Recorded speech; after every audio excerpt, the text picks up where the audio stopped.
கரூரில் நடந்தது பெருந்துயரம், கொடுந்துயரம். இதுவரை நடக்காத துயரம், இனி நடக்கக்கூடாத துயரம். மருத்துவமனைக்கு நான் நேரில் போய் பார்த்த காட்சிகள் இன்னும் என் கண்ணை விட்டு அகலலை. கனத்த மனநிலையிலையும் துயரத்திலையும் தான் இன்னும் இருக்கேன்.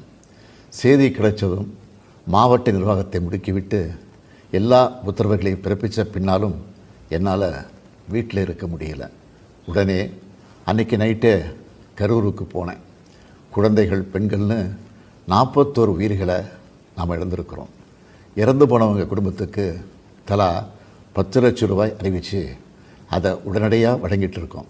ஹாஸ்பிட்டலில் சிகிச்சை பெற்று வர்றவங்களுக்கு அரசு சார்பில் முழு சிகிச்சையை வழங்கி வரோம். நடந்த சம்பவங்களுக்கான முழுமையான உண்மையான காரணத்தை ஆராய முன்னாள் நீதியரசர் அருணா ஜெகதீசன் அவர்கள் தலைமையில் ஒரு நபர் விசாரணை ஆணையம் அமைக்கப்பட்டிருக்கு. ஆணையத்தோட அறிக்கை அடிப்படையில் அரசோட அடுத்த கட்ட நடவடிக்கையில் இருக்கும்னு உறுதியளிக்கிறேன்.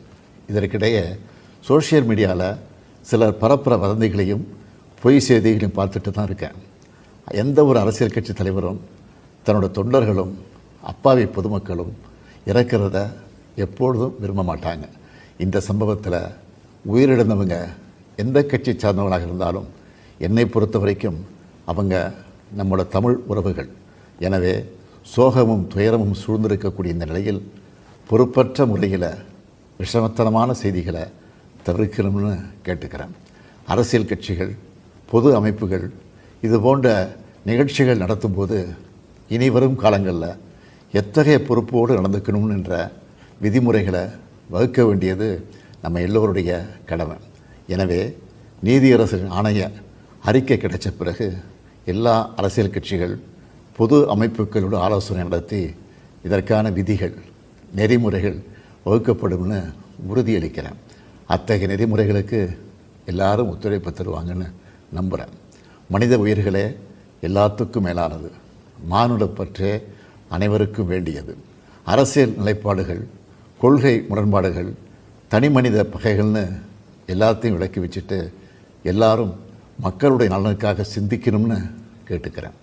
தமிழ்நாடு எப்போவுமே நாட்டுக்கு பல வகைகளில் முன்னோடியாகத்தான் இருந்திருக்கு.